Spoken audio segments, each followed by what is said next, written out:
जय माता दी। बड़ों को मेरा चरण स्पर्श और छोटों को मेरा प्यार। कैसे हैं आप सब?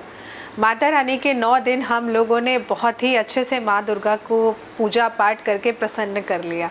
वैसे तो माँ हमेशा ही अपने बच्चों से प्रसन्न रहती है, लेकिन विजयदशमी यानी कि दशहरा का वो खास दिन, जिस दिन हम माँ दुर्गा की पूजा तो करते ही हैं, साथ में प्रभु श्री राम और माता सीता का भी पूजन करते हैं। एक तरफ माँ दुर्गा शक्ति का प्रतीक मानी जाती है, वहीं भगवान श्री राम धर्म, आदर्श, व्यक्तित्व के प्रतीक माने जाते हैं। कहा जाता है कि जीवन में शक्ति, मर्यादा, धर्म और आदर्श का विशेष महत्व होता है। जिस व्यक्ति के भीतर ये गुण होते हैं वह सफलता अवश्य पाता है अपनी ज़िंदगी में, चाहे कितनी भी कठिनाइयाँ या परेशानियाँ क्यों ना आ जाए। लेकिन अगर आपके अंदर ये गुण है तो आपको सफलता ज़रूर मिलती है। इसलिए दशहरा पूजन करना बहुत ही आवश्यक होता है। दशहरा पूजन हम सबको ज़रूर करना चाहिए। तो आज मैं आप सबको बताऊंगी कि दशहरा का पूजन आप सब किस प्रकार से कर सकते हैं। करना क्या है आपको, आपने सुबह के समय एक चौकी लेनी है, चौकी पे लाल रंग का कपड़ा बिछाना है, वहाँ पर हनुमान जी की मूर्ति या फोटो फ्रेम जो ही भी है आपके पास वो पहले स्थापित करना है। उसके साथ में प्रभु श्री राम, माता सीता, अगर आपको पूरे राम दरबार की फ़ोटो मिल जाए तो उससे बढ़िया क्या ही हो सकता है, उसकी फ़ोटो आप घर पे स्थापित कर लीजिए चौकी पर। इसके बाद आपने घी का दीपक जलाना है, धूप अगरबत्ती जो भी जलाते हैं वो जला लीजिए। सरसों के तेल का दीपक बिल्कुल नहीं जलाना है।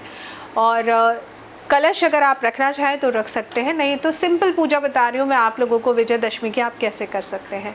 तो चौकी पर लाल कपड़ा बिछाकर हनुमान जी की फ़ोटो को स्थापित करिए, प्रभु श्री राम, माता सीता, राम दरबार की फ़ोटो को स्थापित करिए। अपने राइट साइड में घी का दीपक जलाइए।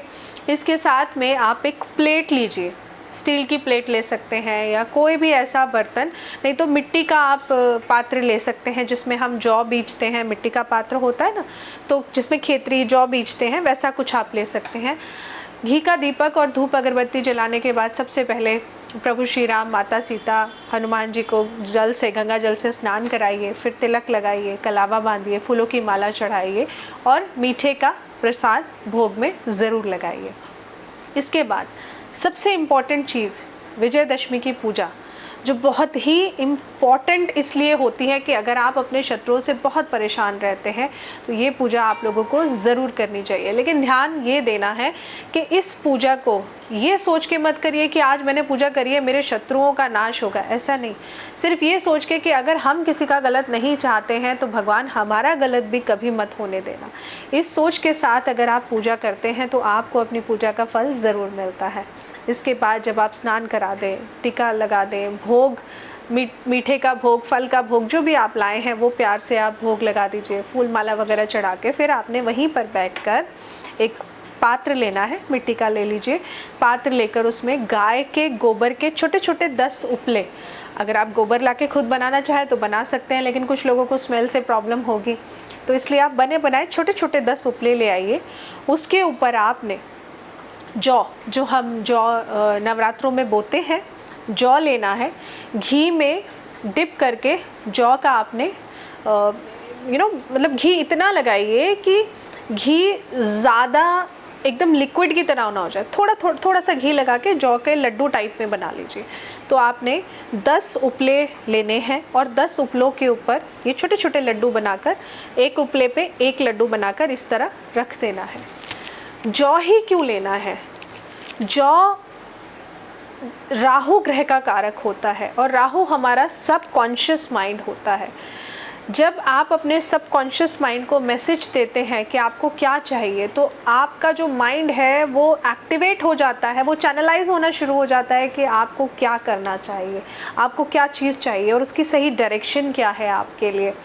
तो जब आप गाय के 10 छोटे छोटे उपलों पर 10 जौ के लड्डू बना के रखेंगे, फिर थोड़ा सा आप हल्दी का तिलक लगाएंगे, सब लड्डुओं पे सिंदूर का तिलक लगाएंगे। बेसिकली ये हम रावण के 10 सर की प्रतिमा, 10 सर मानकर हम इसका पूजन करते हैं और फिर इसको वहीं पे छोड़ देंगे। इसके बाद जब आप पूजा कर लेंगे, आपने तिलक लगा दिया हल्दी का, फिर रोली का, फिर चावल का भी थोड़ा थोड़ा तिलक लगाइए और उसके बाद थोड़ा सा जल लेकर हाथ में इस तरह लेकर जल का छिड़काव कर दीजिए। इसके बाद शाम के समय, ये वहीं ऐसा रखा रहने दीजिए, शाम के समय फिर से आप प्रभु श्री राम के समक्ष दीपक जला के रख लीजिए। अखंड दीपक सुबह नहीं जलाना है, कंफ्यूज मत होइएगा, अखंड दीपक नहीं जलाना, सुबह सिर्फ उतनी देर के लिए दीपक जलाइए जितनी देर आपको पूजा करनी है। और आप बैठकर राम रक्षा स्तोत्र का पाठ कर सकते हैं, हनुमान चालीसा का भी पाठ कर सकते हैं, रामचरितमानस का भी पाठ कर सकते हैं।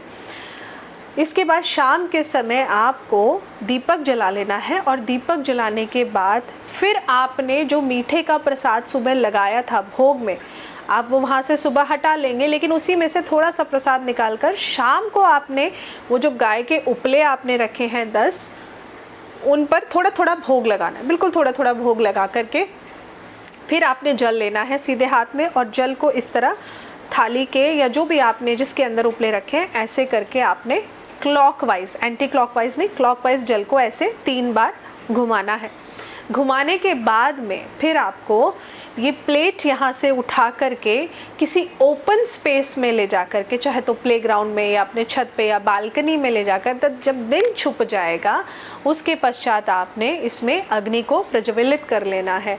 आप जब भी अग्नि जलाएंगे, जब तक अग्नि आप नहीं जलाते हैं तब तक जो दीपक आपने शाम को जलाया है वो दीपक आपका बुझना नहीं चाहिए, इस बात का आपको ध्यान रखना है।